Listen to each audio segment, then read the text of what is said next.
नमस्कार, जोहार झारखंड देख रहे हैं आप। आपके साथ मैं हूं शिप्रा झा। रांची में बीजेपी विधायक दल की बैठक के बाद एक बार फिर से बाबूलाल मरांडी ने राज्यपाल से सीएम हेमंत सोरेन को हटाने की मांग की है। बाबूलाल मरांडी ने कहा कि सरकार के भ्रष्टाचार पर बीजेपी चुप नहीं बैठ सकती। झारखंड में हेमंत सरकार लूट खसोट कर रही है, ऐसे में राज्यपाल को हेमंत सरकार को बर्खास्त करना चाहिए। सोमवार को विधानसभा के विस्तारित सत्र से पहले बीजेपी ने सदन में सरकार को घेरने की रणनीति के लिए चर्चा के लिए बैठक बुलाई थी। बीजेपी कार्यालय में पार्टी के विधायक दल की बैठक में सभी 26 विधायकों को पहुंचना था, लेकिन कुछ वजहों से कई विधायक शामिल नहीं हो सके। बाबूलाल मरांडी ने कहा कि कल के सदन के सत्र से पहले एक बार फिर बीजेपी विधायकों की बैठक होगी। भारत के इतिहास में कोई राज्य में कहीं भी कोई मुख्यमंत्री ने नहीं लिया होगा। ये पहली दफा ही केस हुआ और हम लोगों ने इसीलिए गवर्नर से कहा है भाई आप इसको हटाइए मुख्यमंत्री पद से। सर ये कितनी लंबी बैठक लगा? 2 घंटा हुई, फिर सुबह बैठक। अरे बैठक तो क्या हम लोग बैठते रहते हैं क्या भाई? आप जो लोग छत्तीसगढ़ में बैठ रहे हैं, हम लोग 2 घंटा बैठते हैं तो आप लोग परेशान हो गए। बताओ नहीं बन पाई क्या? 2 घंटे अरे नहीं बन गई तो बता दिए ना आपको, और क्या बताएंगे। फिर हम लोग बैठेंगे रात भर में और जो जानकारी मिलेगी तो हम लोग चर्चा करेंगे। फिर यहाँ से एक साथ हम लोग जाएंगे विधानसभा। इसमें कहाँ है? क्या कहते हैं कि वो चोरी करेंगे, हम लोग चुप रहेंगे? कोयला लुटवाएंगे, बालू लुटवाएंगे, पत्थर लुटवाएंगे, हम लोग चुप रहेंगे क्या? इनको तो बर्खास्त करनी चाहिए। हम लोग बार बार मांग कर रहे हैं। झारखंड विधानसभा में सोमवार को बैठक होगी, जिसमें शामिल होने के लिए रायपुर से सत्ताधारी गठबंधन के 35 विधायक रांची लौट आए हैं। इन सभी विधायकों को रांची सर्किट हाउस में रखा गया है, जो कल के सत्र में सरकार के शक्ति प्रदर्शन में शामिल होंगे। लेकिन सवाल है कि झारखंड के मुख्यमंत्री हेमंत सोरेन को विश्वास मत हासिल करने की क्या जरूरत है? 6 दिनों बाद झारखंड यूपीए के 35 विधायक रायपुर से रांची लौट आए। अब आप सोचेंगे कि यूपीए के विधायक रांची से रायपुर क्यों गए और ऐसा क्या हो गया कि ये लौट आए, तो जान लीजिए।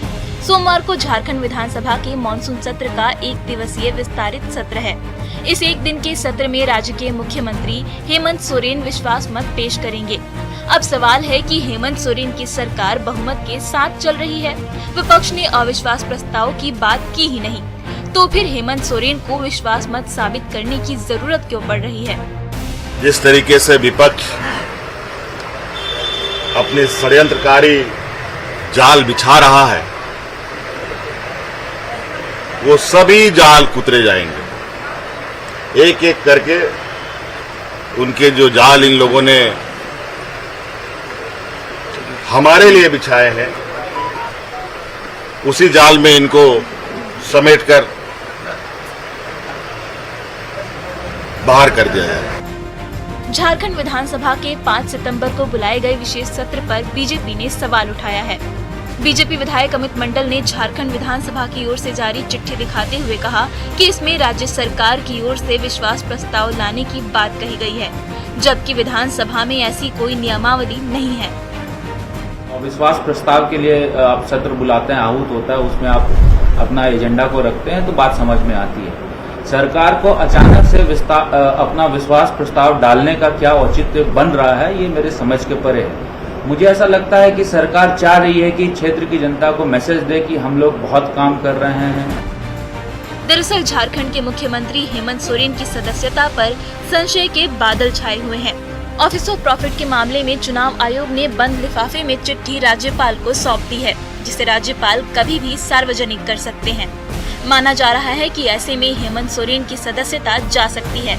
ऐसी स्थिति में विधायक टूट सकते हैं और सरकार पर खतरा हो सकता है।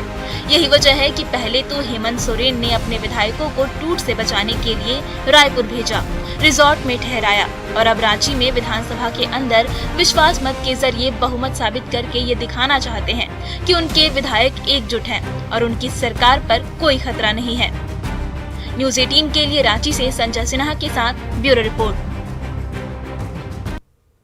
झारखंड के पूर्व मुख्यमंत्री रघुवर दास ने एक बार फिर से सीएम हेमंत सोरेन पर हमला बोला है। सोमवार को झारखंड विधानसभा के विशेष सत्र में विश्वास मत हासिल करने की बात पर रघुवर दास ने कहा कि ना ही राज्यपाल ने और ना ही विपक्ष ने सरकार को अल्पमत बताया है, लेकिन फिर भी हेमंत सरकार विशेष सत्र में विश्वास मत हासिल करने की बात कह रही है। दरअसल हेमंत सरकार अब विधानसभा के फ्लोर का भी राजनीतिक इस्तेमाल कर रही है।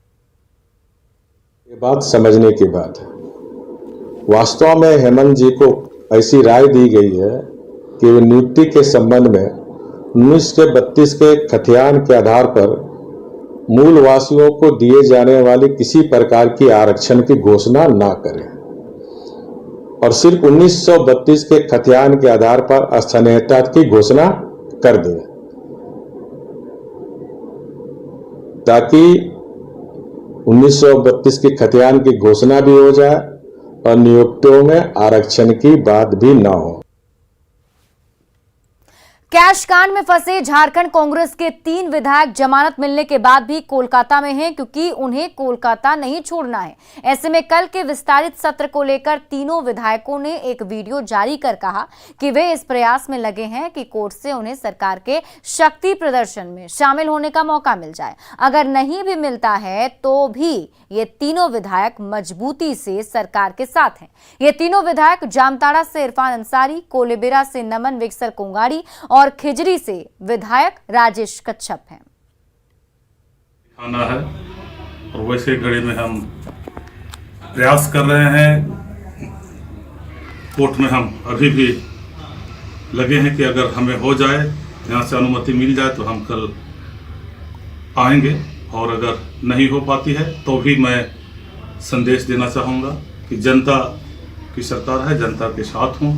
और निश्चित तौर से आज कल विशेष सत्र है, सरकार ने आहूत किया है। दिली ख्वाहिश है कि सरकार के साथ खड़े रहने का।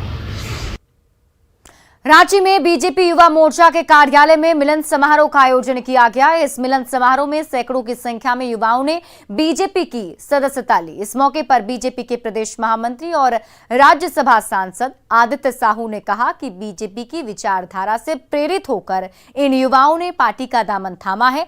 इस दौरान हेमंत सरकार पर हमला बोलते हुए आदित्य साहू ने कहा कि झारखंड में बेटियों और दलित समाज को निशाना बनाया जा रहा है।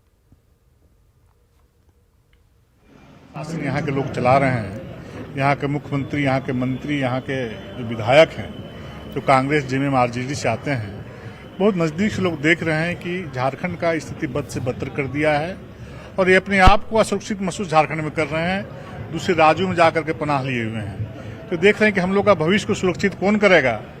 इन लोगों से संभव नहीं है। इसलिए भारतीय जनता पार्टी के नेतृत्व के प्रति आस्था व्यक्त करते हुए, आदरणीय मोदी जी के प्रति आस्था व्यक्त करते हुए, भारतीय जनता पार्टी की विचारधारा से प्रभावित होकर के आज सैकड़ों युवा भारतीय जनता पार्टी में शामिल हो रहे हैं।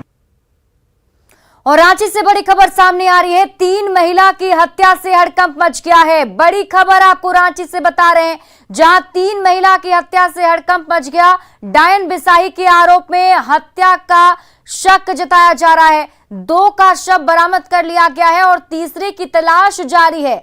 आपको बता दें कि ये तीनों महिला एक साथ लापता हो गई थी और एक बार फिर से सुबह में अब पुलिस जो है तलाश शुरू करेगी। सोनाहातू थाना क्षेत्र की घटना बताई जा रही है। ओम प्रकाश हमारे सहयोगी अधिक जानकारी के साथ जुड़े हुए। ओम प्रकाश, क्या अपडेट है? तीसरे शव के बारे में कुछ जानकारी मिल पाई और कैसे इस घटना को अंजाम दिया गया?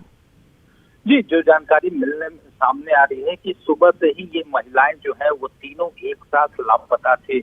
वहीं पर शव मिलने की जानकारी शाम को कहा जाए तो ग्रामीणों को मिली, जिसके बाद पुलिस को इसकी जानकारी दी गई। मौके पर पुलिस ने पहुंचा। 2 शवों को फिलहाल पुलिस ने सर्च कर खोज निकाला है। लाठी डंडे से और साथ में धारदार हथियार से इन पर वार किया गया है, जिससे इनकी मौत हो गई है। वहीं तीसरा शव जो है, तीसरी महिला का शव अब तक बरामद नहीं हो पाया है।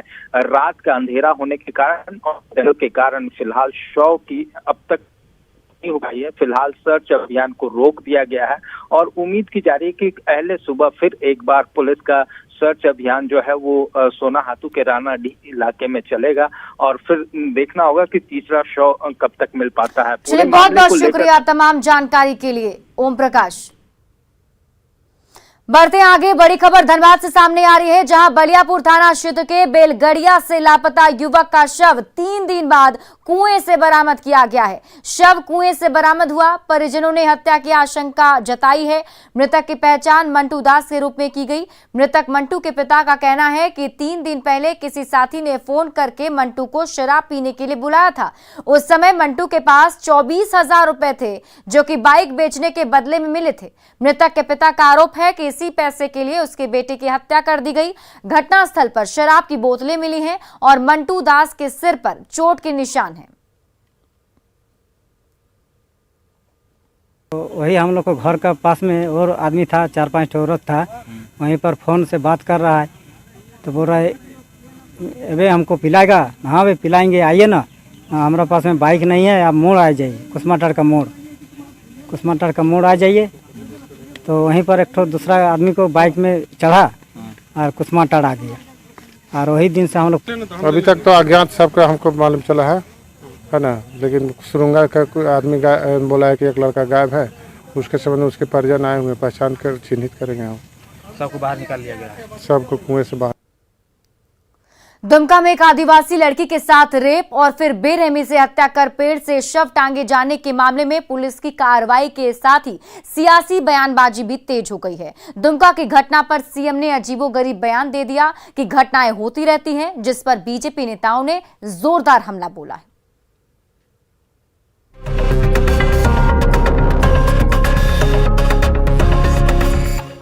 दुमका में एक आदिवासी लड़की के साथ रेप के बाद उसकी हत्या कर शव को पेड़ से लटकाने के मामले में पुलिस ने कार्रवाई करते हुए आरोपी अरमान अंसारी को गिरफ्तार कर जेल भेज दिया है।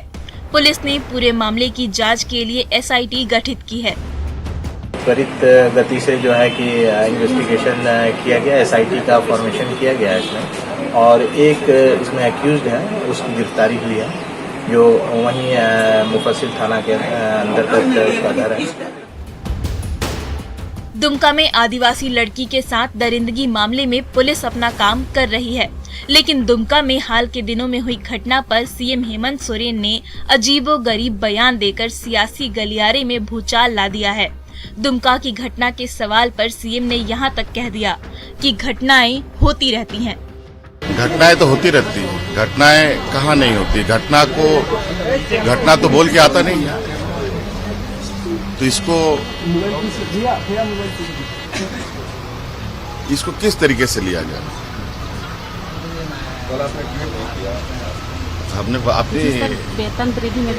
हमने अपनी जो सोच थी आप लोगों के समक्ष रखी।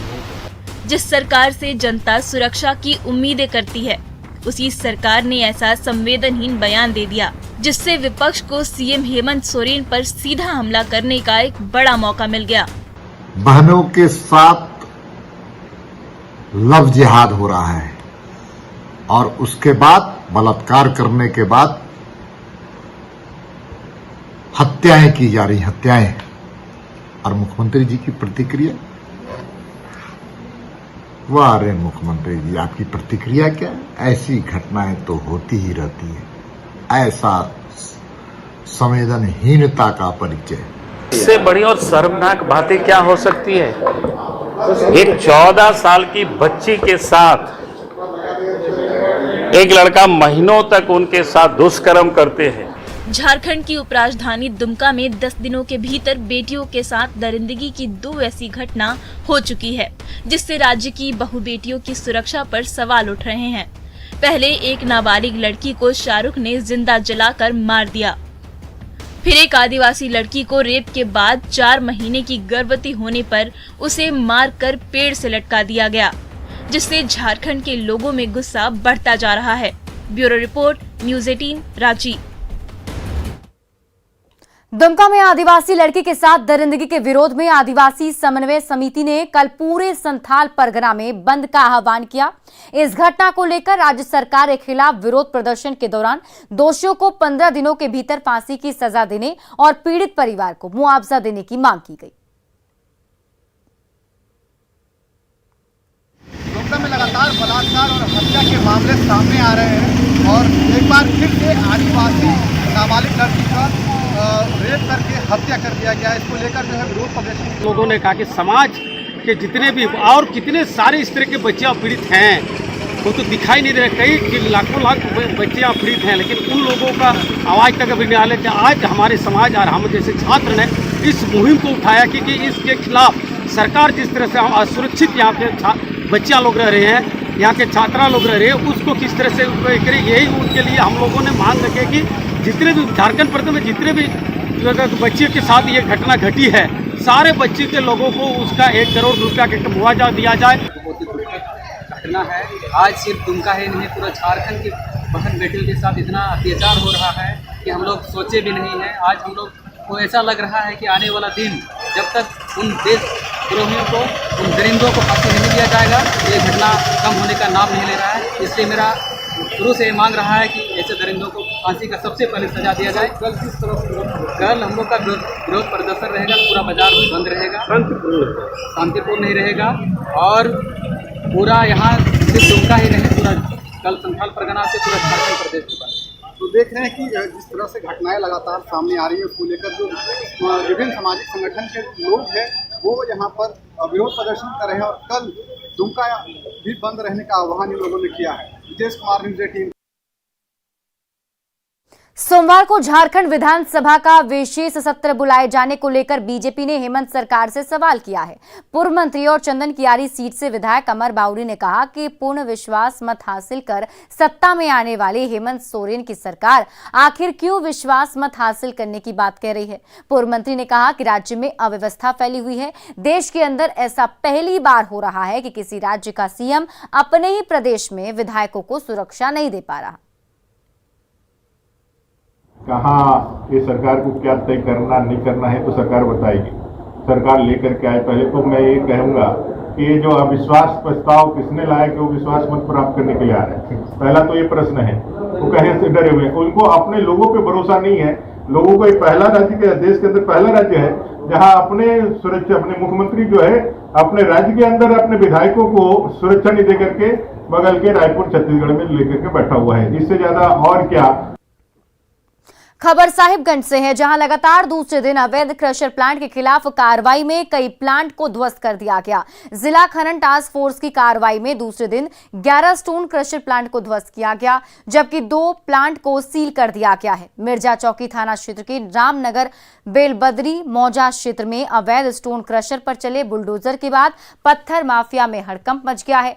पहले भी अवैध रूप से चल रहे स्टोन क्रशर के खिलाफ टास्क फोर्स ने कार्रवाई की थी, जिसमें इन प्लांटों की बिजली काट दी गई थी। कार्रवाई के बाद खनन पदाधिकारी ने बताया कि कई मशीनों को जब्त किया गया है और आगे भी कार्रवाई जारी रहेगी। नहीं था, उनका सीटीओ वगैरह फेल था, उन सबों को हम लोगों ने पहले भी नोटिस किया हूँ। उनके विरुद्ध कानूनी कार्रवाई करते हुए उनका क्रशर को बंद करके ध्वस्त किया जा रहा है। अब तक में सर कितना कार्रवाई? कल भी हम लोगों ने काम किया था जिसमें 9 हुआ था, आज 9 से 10 आज भी हुई है। अभी काम चालू है, फिर अगले दिन भी होगा। जिसकी भी जो नियम विरुद्ध कोई भी काम करेंगे उन्हें सख्त से सख्त उनके विरुद्ध कानूनी कार्रवाई की जाएगी। गिरिडीह में 4 अवैध क्रशर प्लांट को खनन विभाग की ओर से बुलडोजर के जरिए ध्वस्त कर दिया गया। टास्क फोर्स की ओर से की गई कार्रवाई का खनन विभाग के इंस्पेक्टर ने नेतृत्व किया। इस कार्रवाई के दौरान क्रशर प्लांट संचालक और वहां काम कर रहे मजदूरों ने प्रशासन की कार्रवाई का विरोध किया। वहीं प्लांट में काम कर रही महिलाएं भी प्रशासन से प्लांट नहीं तोड़ने की मिन्नत करती दिखी। कागज नहीं दिखा पाने पर टास्क फोर्स ने 4 प्लांट को ध्वस्त कर दिया। इधर संचालकों ने प्रशासन की कार्रवाई पर सवाल उठाए हैं। और हम लोग सीटीओ के लिए अप्लाई भी किए हुए और वही सेम अगर अदर क्रशर लोग का भी मिला हुआ है, उसका नहीं तोड़ा गया और हम लोग को तोड़ दिया गया। उस पर जो है सो हम लोग प्रशासन से ही कहते हैं कि चक्कर काट रहे हैं और मांग कर रहे हैं, पर रोज जो है सो चक्कर काट रहे हैं, लेकिन पेपर हम लोग को नहीं दिया जा रहा है। और आज जो है सो अचानक आ करके क्रशर तोड़ दिया। ना तो कोई नोटिस हम लोग को मिला और ना तो कोई सूचना मिला। सूचना मिलता तो हम लोग पेपर दिखाते।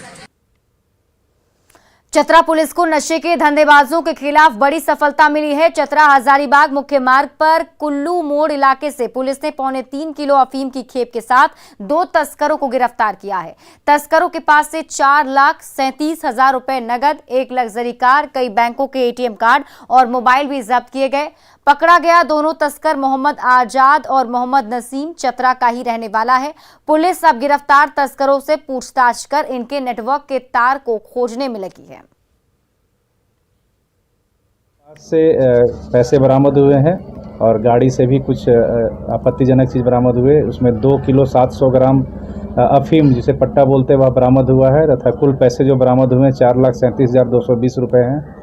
इसके साथ 2 मोबाइल, 4 एटीएम कार्ड भी हम लोगों ने जब्त किया। जो व्यक्ति गिरफ्तार हुए हैं वो दोनों चतरा अव्वल मोहल्ला के रहने वाले हैं। एक मोहम्मद नसीम है, एक मोहम्मद आज़ाद हैं।